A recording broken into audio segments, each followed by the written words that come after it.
So Iran's in big trouble, and that doesn't mean boots on the ground, but it means hitting them very, very hard where it hurts. I just hope the protesters in Iran are going to be safe, because it's a very dangerous place right now. And again, I tell the Iranian leaders, you better not start shooting, because we'll start shooting too.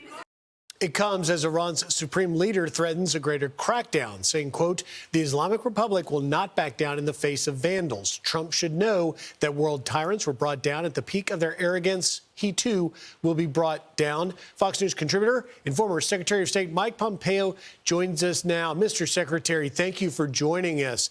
Talk to me about the significance of what we're seeing unfolding from Tehran to Mashhad, all across 100-plus cities in Iran, the protesters standing up, even raising the Sun and Lion flag.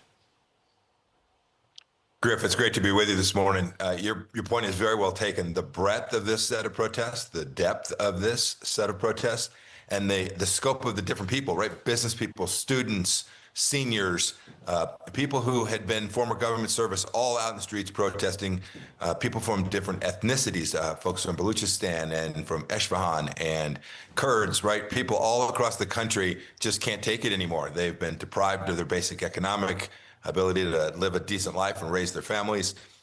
We've seen these protests before. In 2009, we saw something that approached where we are today. President Obama literally refused to do anything, even speak out in support of the Iranian people. And President Trump has taken a fundamentally different view and a different position. I think that also encourages the people of Iran to get the government that they want, and I'm hopeful they'll continue this effort. We know this, Griff, the Ayatollah is not going to go away peacefully. He's not going to go away quietly. Hamas, Hezbollah, these are resistance movements, theocracies. They'll stay at this. That means the Iranian people are going to have to stay at this as well.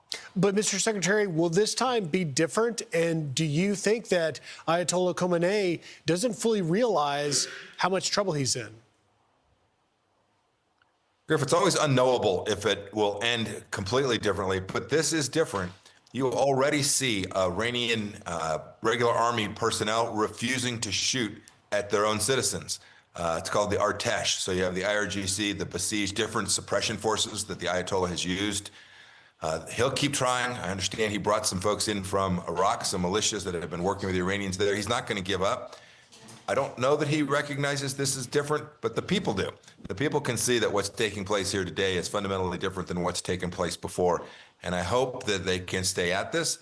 And I hope in the end, the forces of repression will decide it is not worth the candle to kill our own people. Let's get a different government. Let's go rebuild Iran, and it can join the League of Nations. Just be a common sense country, Griff. That's all we've ever asked. And lastly, before we run out of time, Mr. Secretary, you connect these dots some 8,000 miles apart, because you write that we may be approaching a geopolitical hinge point when you look at what's happening not only in Iran, but also in Venezuela. Explain.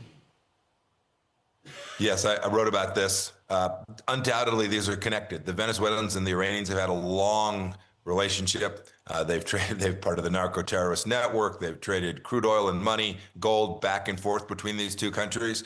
Maduro, the Ayatollah are in league together, along with the Chinese and the Russians. And so what's happened in Venezuela is deeply connected here. And in the same way that President Trump made clear he was going to give the Venezuelan people a chance to build a democracy, build a better nation, he's now made clear that if the killing continues, he's going to do something in Iran. And Griff, if there's one thing we've learned in what is now almost the first year of the Trump administration, is that when he says something like